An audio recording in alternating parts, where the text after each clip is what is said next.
we are studying this relationship for number one, which are normal goods, then fine, you're right. This is the case. If our income increases, then the demand for such good will increase also. Now, here are the examples. We talk about cars, restaurants, and designer clothes. Of course, if I'm earning more, I'm gonna dress better. I'm gonna, buy a second car for my wife, and I'm gonna go on a frequency of 2 times per week to restaurants. So, the parity over here is respected because we're talking about normal goods. Now, but if we're talking about inferior goods,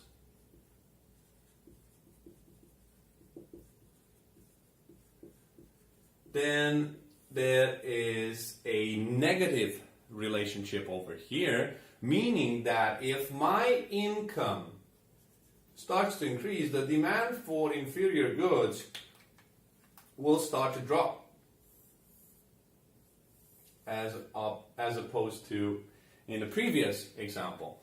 And I think the best example I can give you over here is something that has happened to me personally, is the consumption of junk food. Junk food, or let's say processed meals.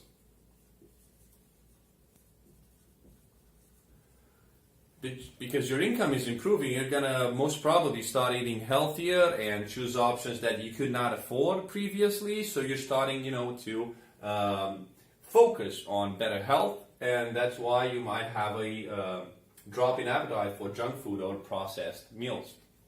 But there's also number 3 that has an impact in the relationship between income and demand, and that is known as substitute or alternative goods.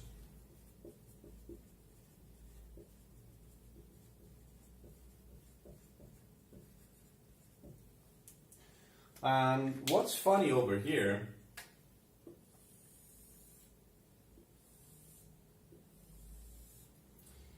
is that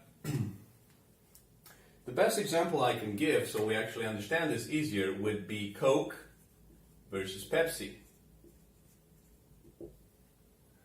Okay? And, just because my income has increased, okay?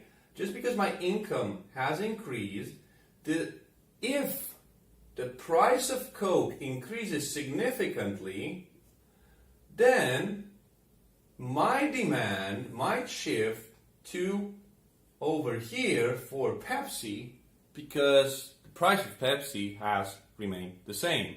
So if the income increase might reflect the demand increase, it also depends on the price and quantity available of the substitute goods. Now, a substitute good is the kind of good that will offer the same or similar or up to the same satisfaction when consumed and answer to the same needs. So if the price of Coke will skyrocket, even if my income has increased, I might opt for Pepsi just because their price has remained constant.